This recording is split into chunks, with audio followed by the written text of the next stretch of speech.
Okay friends, now that was about some of the sterilization techniques that I wanted to say you, and one more some of the tips that when I can give you when you're inoculating or when you're preparing media is about the test tubes and the water glasswares for that matter. One of the greatest thing that you have to do is maintaining of the glasswares. So always whenever you're washing the glassware, make sure that you're using some liquid detergent or liquid soap, and you can, if you're not able to wash it on the same day, what you can do is you can soak it in water, and soap water I'm talking about, soak it in soap water and go. Next day you can come and wash. Use soap water nicely and wash it inside also thoroughly. Make sure that it touches up to the edges. So and nicely turn around so that all the sides gets washed. And also outside is very important. So some people never wash outside. So outside is also very important, where you handle and make sure the rim, the mouth, everything is washed properly. After you wash it with soap water like this or any liquid detergent soap, you can, if you're having some 100 tubes or 50 tubes, leave it at time. Do for everything like this so that it will be there in soap water for at least 10 to 15 minutes. After that, nicely wash it with tap water first. So always nicely wash it with tap water. Make sure that there is no soap traces at all. If soap traces are there, again that will damage your plant and plants will not grow. So wash it properly, make sure that there is no soap water, nicely rinse it in tap water. See, it has to be like this. And one more step, one more trick is rinse it in distilled water. Don't waste distilled water. You can reuse the distilled water for autoclave or something like that and all to wash glassware itself you can reuse the distilled water. So rinse it and soak it in distilled water 2 to 3 times so that when you dry this test tube, now the entire test tube will be spot free. You will not get any spots when you soak it in distilled water. And as far as possible, so dry it in hot air oven. Keep it in hot air oven at 50-60 degrees Celsius and leave it for 1 or 2 days. It will be dried very cleanly. It will look like a new test tube. Let it be any glassware for that matter, test tube, jam bottles, petri plates, conical flasks, anything. This is the method. You have to clean it and dry it in hot air oven. This will also reduce the contamination to a greater extent because whatever you are doing starts from here. This is the starting step for all your tissue culture aspects. So make sure you are doing it cleanly. This is another instrument for sterilization, we can call it as. So when I was talking about different methods of sterilization, I said about the there are 2 different methods, dry method, wet method. I will give you the link in the description, all the theoretical concepts I have discussed over there. So you can go to that video and watch. Here I will be just showing you how to operate this, that's all. So it is called as hot air oven. So there is a hot coil inside it from which the heat is generated and the air will be circulated inside this hot air oven. So you have many varieties of hot air oven with many racks with spacious things and all has come. So the principle remains the same. Hot air comes inside it, so you can use this for drying or you can use this for sterilization also. Now for sterilization I will teach you how to do it. So if you're using hot air oven, for example, why do we use this hot air oven? Let me explain you first. We use this hot air oven in 2 scenarios. We use, once I'm sterilizing all the apparatus, all the necessary equipments like a glass blade, scalpel, forceps, petri plate, all those things I have sterilized it, but I'm not going to use it today. Maybe I will use it tomorrow or after 2 days I will use it. So one thing, I can wrap all these petri plates before sterilization. I will autoclave it and then I will keep it in hot air oven like this. So whatever petri plates are there, I will keep it like this. That is one method that you can use it. Another thing is to dry it. For example, test tubes and all, after washing I will dry it over here and leave it over here. For that also we use. What we have to do is, for example, if I am autoclaving all these things and if I'm not going to use today, if I'm going to use after 2 or 3 days, I keep it in hot air oven and maintain the temperature above 50 or 60 degrees Celsius mandatorily. So it has to be always around 50 or 60 degrees Celsius. Or if you are not able to autoclave the petri plates, so there's no provision for autoclave, or if autoclave has gone under repair, so there's some alternative method, then you can use this hot air oven. So you will keep there are 2 temperatures that you can keep it. If your hot air oven goes above 100, 120, 130 degrees Celsius, you will set here around 120, 130 degrees Celsius and you will leave it for 45 minutes or so. If you leave it for 45 minutes at that 130 degrees Celsius, all the microorganisms will get killed and you will get sterile plates. You will get if you want, you can keep your tips, all those things you can keep it, your append off tubes and all, you can keep it here for sterilization instead of going for wet method, that is the autoclave method. Another method, if you want to leave it for longer duration, if your hot air oven will not go above 100 degrees Celsius, you can set it at 70, 80 degrees Celsius and you can leave it for 1.5 hours, 2 hours. You can leave it 2 hours. You have to keep it minimum 2 to 3 hours. We will keep it if it is at 80 degrees Celsius. So depending on what type of instrument you're having, you can set it around 120, 130 minutes. Leave it for 45 minutes to 1 hour. If it is not going above 100, if it is 80 degrees Celsius, you can leave it for 2 to 3 hours. You can leave it. So like this, you can keep your append off tubes. You can keep any instruments, whatever you want, scalpel, all those things you can keep it. So for drying you can keep it. So you can use your hot air oven for all these things. The operating thing is very simple for this hot air oven. There is no much things, it is very pretty simple. You have to just switch on the autoclave. This instrument, some hot air oven sound will not be produced, but unluckily this instrument will produce a lot of sound. So people sitting here, you should bear with this sound, and also you should bear with me when I'm operating this. You will just switch on the autoclave like this, and this is the set machine. So see, you can see it is already set to 30 degrees Celsius, but the temperature inside is 25.1. It is rising, so it will come to 30 and it will stop over there. If I want at higher temperature, I will press this and then simultaneously I will increase it. So I have to press both the buttons simultaneously. So you can see the temperature is increasing. So I can set it up to 70 or 80, whatever temperature I want, and I should leave it off. The time will take. So it is at 25.3 degrees Celsius. It will take another 30 minutes for this temperature to come. So based on this is how we set the temperature. If you want to reduce it, similarly press this button and you can press the down arrow, so it will reduce the temperature also. So based on your requirement, you can proceed what type of temperature you want. So now I will set it at 50 degrees Celsius. So it is left to you people what temperature you want to use.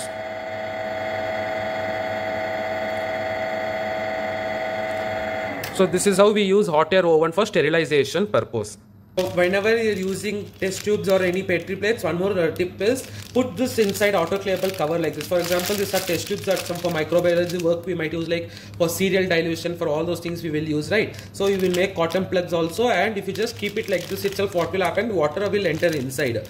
So to avoid that, I have placed inside the autoclavable covers like this, and I will put nice tight rubber bands. I will do it, and then this entire thing I can keep it for sterilization thing, or directly to the hot air oven I can keep it for sterilization. So you can do such methods also you can follow.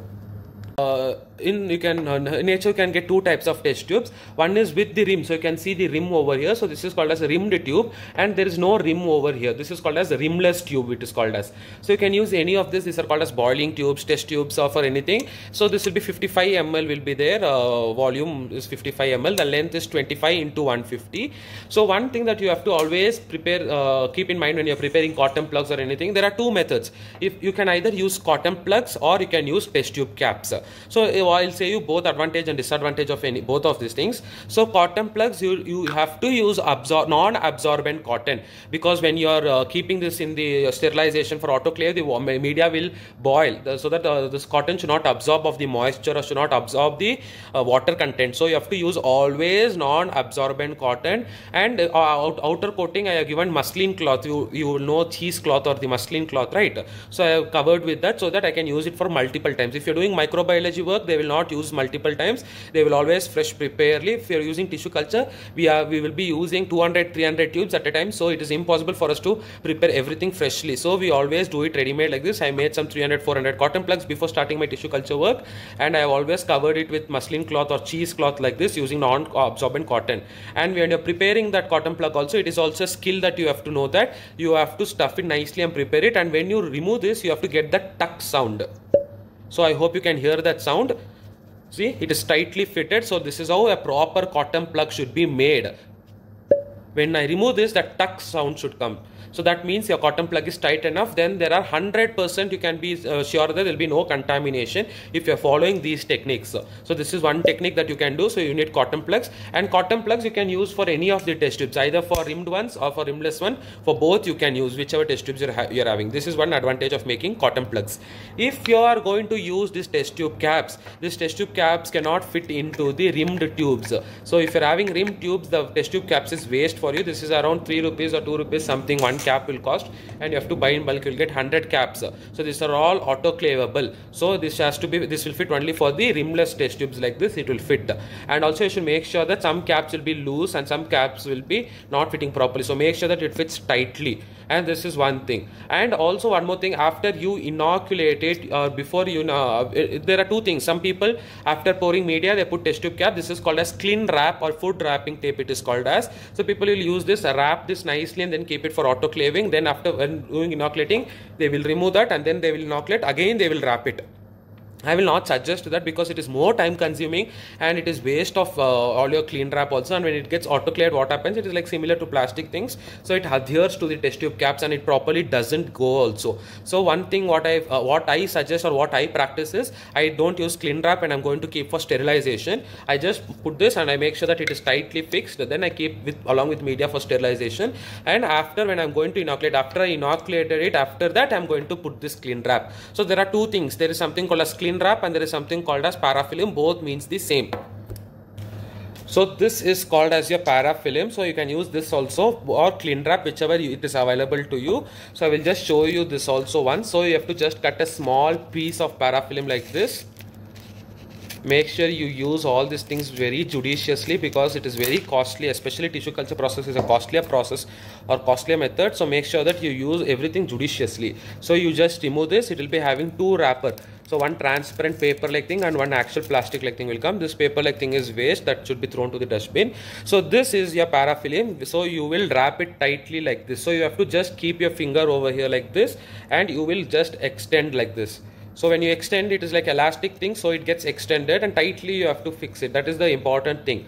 So when you do like this, you can see there'll be no gap. The gap gets sealed. So this is also an additional method, but I don't use this method because, or you can use this in that case if you're not having clean wrap, so you can use this. But when you're going to keep it for decontamination after all your work, please remove this and keep it, or else after, due to that high temperature, what happens, all this plastic thing gets adhered to your test tube and to your cap, and it is really very time consuming process to remove all these things. It is really very difficult.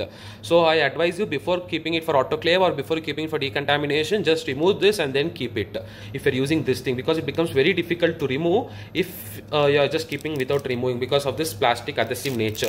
So this is about the parafilm. So clean wrap also has the same thing. If you're using clean wrap, it is even more simple. This can be easily removed even if you're keeping it in autoclave, so this will not be an issue. So you have to take this, you get a roll like this from High Media, from various companies you get. So you have to just put your thumb on this and you have to extend it. So it is advised to go to 2 to 3 rounds you have to go. So 2 to 3 rounds you have to go. Make sure that it is tightly fixed. So this is just making sure that the cap is tight. So you can see the cap is very tight, so that fungal contamination and bacterial contamination is literally impossible. So this is one more method. So this also, if you're keeping for autoclave, I advise you to remove it and keep it. If you're not having time, this will not cause much issue as parafilm. But when you're keeping parafilm, you have to remember in mind that you should always keep it, remove that and use it for autoclaving and all, because it is very hectic after that to remove. See, now itself, after just putting this, it is very difficult for me to remove now itself. So that has to be kept in mind. So this is if you are using test tubes. If you are using conical flasks, what do we do, sir? You can use cotton plugs. For conical flasks, there is no as such plastic caps like this that is coming. So what you can do, there is only two things that you can do if you're using conical flask for cell suspension culture and all that I've taught you. So what you can do if you're using conical flask is you can prepare cotton plugs for that also, and make sure that it is tightly fixed. And one more thing is you can use aluminium foil like this. So make a big cut square aluminium foil of 2 folds, you do, that is enough, and make sure tightly you put it like this, and put rubber bands, put 2 to 3 rubber bands very tightly and keep it. So this is if you're using aluminium foil, rubber band is must. So put it before autoclave also, because during autoclave some rubber bands will get burst and it will go off, cut off, then again replace the rubber bands, and also put rubber bands before and after your autoclaving process. So that is one thing. If you're using jam bottles or the Vita jars, you can use this clean wrap, or parafilm can be used for that also. And if you're using Petri plates also, you can use parafilm, or you can use these things. So these are all the important glasswares that we use in tissue culture background. So I hope these are some of the tips that you have to follow whenever you're preparing media. Apart from this, there should be some personal hygiene that you have to take place before entering into your lab or lab. So what you have to do is, whenever you're doing tissue culture work, always make sure that you are not wearing any wrist watches or any bands. Make sure you're removing all the watches, everything, and keeping aside. If you're wearing any rings also, please keep it, because whenever you're doing that surface sterilization, you will be treating with mercury chloride and all. If that mercury falls on your gold ring, your gold will become silver. So that always please make sure that you remove everything. Your hand should be, nothing should be there. Your rings, your whatever bands or watches, wrist watches, whatever you're wearing, everything should be removed. And especially it is preferred to wear half hand shirt, so that the full hand doesn't come and interfere with our work over there. So if you're wearing half hand shirt, it is very good. If not, this full hand, fold it in such a way that it is above your shoulders, it doesn't touch your arm part. So make sure that this shirt is above your shoulders, near to shoulders. Fold it properly and tightly such that it doesn't come always. And also one more thing you have to make sure, just before entering into that lab, you wash your hands until your elbow. You have to wash it with soap water. This is must and sure that you have to do. do.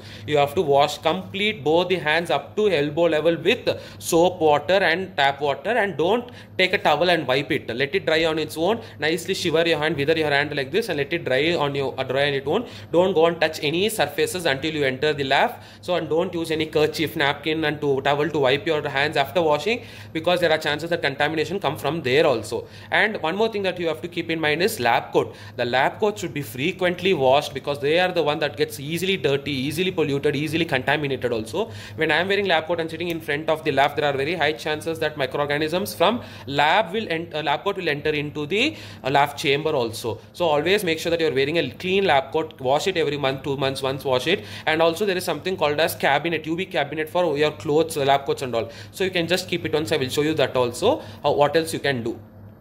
So this is called as UV cabinet. You have 2-3 things over here that you have to keep in mind. So this is your normal tube light that will come.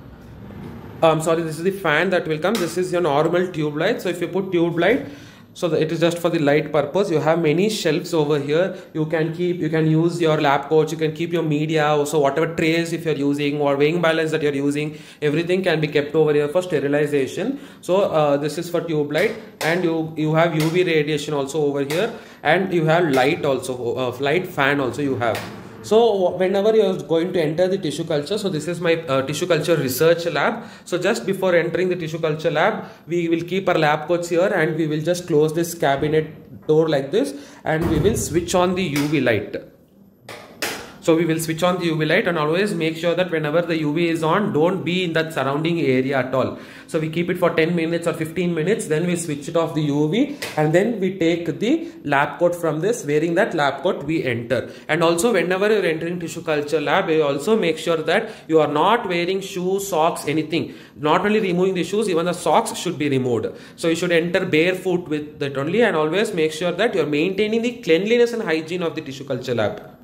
So once you enter the tissue culture lab, please maintain the cleanliness. Like I said it should be always cleanly maintained. So this is the lab cabinet. So lab chamber or laminar airflow we call this as. So there are methods to clean this also. So first thing that you have to do is, there are 3 switches. One is for the UV light, one is for the tube light, and one is for the fan. So whenever you are opening this, immediately after you open this, your hand should go to the fan switch. Even light is there just to provide you the sufficient amount of light over there. That's all. From light you don't have any antimicrobial effects, but fan should be the first thing that you switch it on, and then you are going to open this. So that is one thing that you should always remember. And one more thing is, please maintain the floor of this laminar airflow very neatly. So if you can come to the lab chamber, always make sure that what and all should be there. Your flame should be always ready. Either you can use such type of flame or Bunsen flame, whichever is available in lab, you can use that. And also the Steripot. This is called as Steripot or sterilizer, glass bead sterilizer. So you can call this as anything. This is what will happen. What is its principle is, when you turn on this, what will happen? The heat will be generated. There is a heating coil, and silica beads are also there inside. So whatever things you are using, let it be forceps, scalpel, blade, everything has to be placed inside this 1 hour before your inoculation work. So 1 hour completely it has to be there in this Steripot. So for example, if you're going to have inoculation, 1 hour before it, come and switch it on this. So it has to be 1 hour in that heat. That will kill all the microorganisms out of that instruments that you're using. So that should be kept in mind. This is one called a Steripot or sterilizer, glass bead sterilizer it is called as. So one more thing that you need to keep in mind is that this is called as your HEPA filter. From this HEPA filter, sterile air comes in. So don't try to touch all these things and contaminate these things, and also make sure that you're keeping it clean. Maybe 2 months once or 3 months once. You can wipe it with clean 70% alcohol. You can wipe this, and also there's a UV lamp. So this is your normal white lamp, and there is an UV lamp also along with this. So also make sure that you clean the UV lamp once in 2-3 months. You should clean UV lamp also, and once in 2-3 months you can clean the side of that lamp and all the HEPA filters, lamp and everything. This chamber, this also can clean it once in 2-3 months. But always before you start your work, this floor has to be always cleaned thoroughly.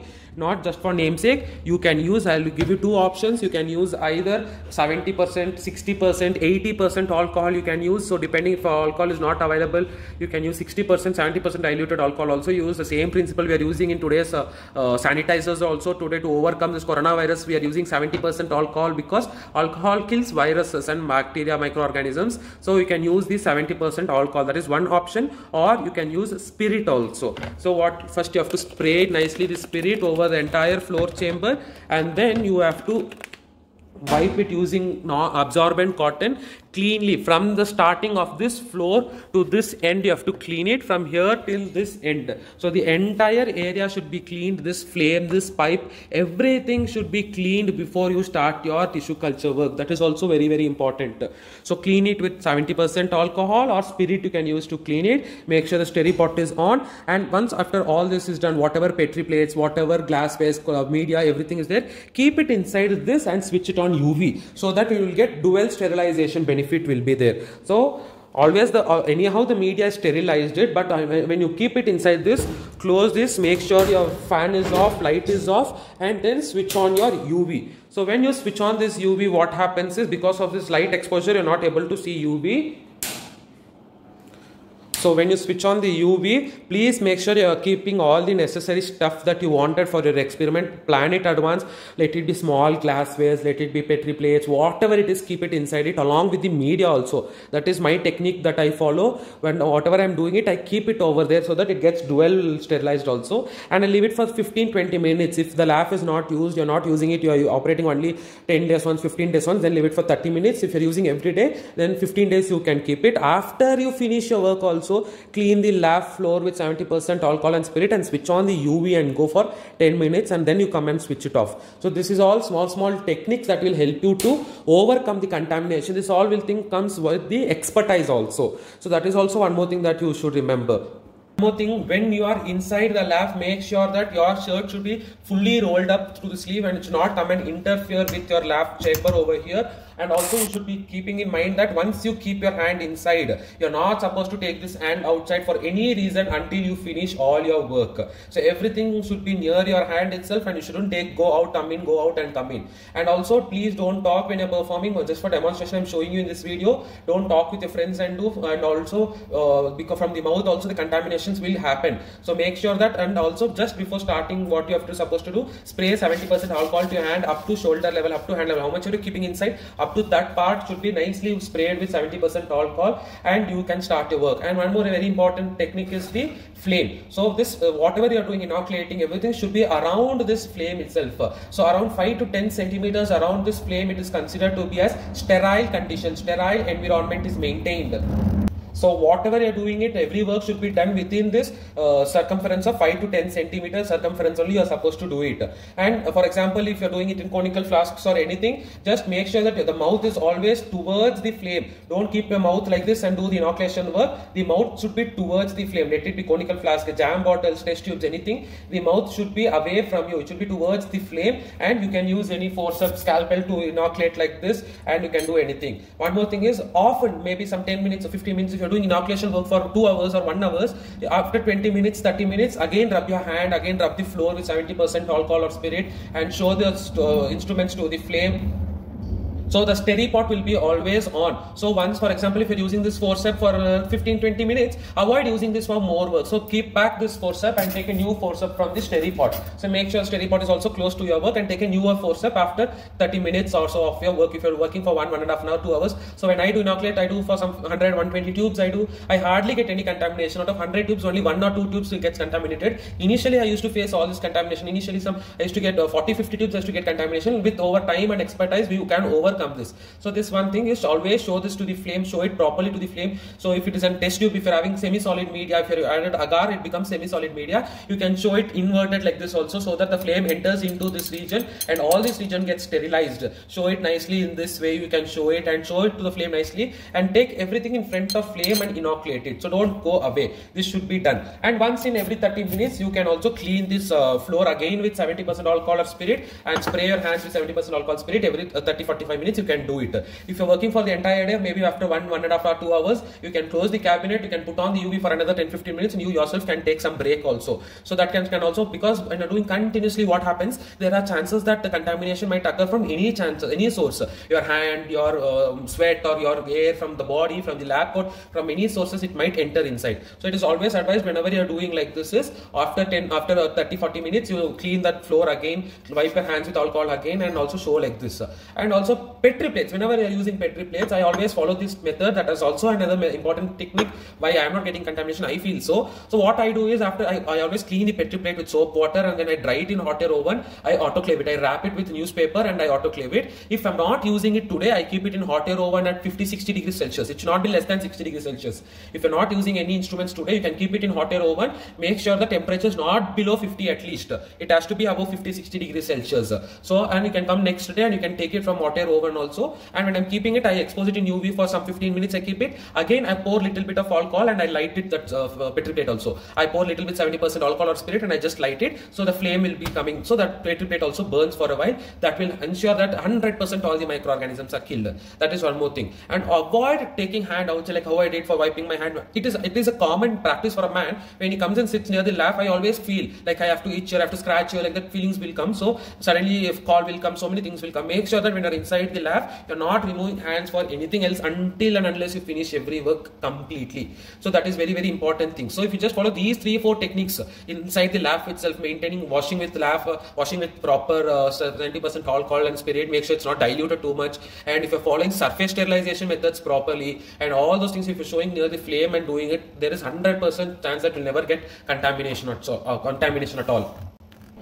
So this is all simple techniques and tricks for you people to achieve 0% contamination. And one more thing, what we also do is you can keep that pet after you can sterilize that instruments, whatever you're using, scalpel, blade, forceps, all those things you can autoclave, then keep it in Steripod for 1 hour, as I said to you. If not having Steripod, what you can do is you can keep all the glasswares in hot air oven at 80 degrees Celsius or 110 degrees Celsius. You can keep it. If you're keeping at 80 degrees Celsius in the hot air oven, I have shown you how to operate hot air oven and all. So then if you're keeping at 80 degrees Celsius, then what you can do is you can leave it for 45 minutes, 30 to 45 minutes. You can keep it at 80 degrees Celsius. 1 hour itself you can keep it. But if you're keeping it at more than 100, then reduce the time. So similarly, if you're keeping for 80 degrees Celsius, keep it for 1.5 hour, you can keep it. If you're keeping at 120 degrees Celsius, you can take it at 45 minutes or 50 minutes, you can take it out. So these are all, friends, simple techniques that you have to follow when you are doing tissue culture related work. I hope this video was very helpful. You learned how to operate autoclave, what and all of the things that you have to keep in mind by performing some tissue culture. This holds good for your microbiology also, not only tissue culture. It holds good for your microbiology also. So I hope this video was helpful for some of you all. If it was really helpful, please do share it with your friends and do subscribe to my channel and do give a thumbs up for this video. Thank you.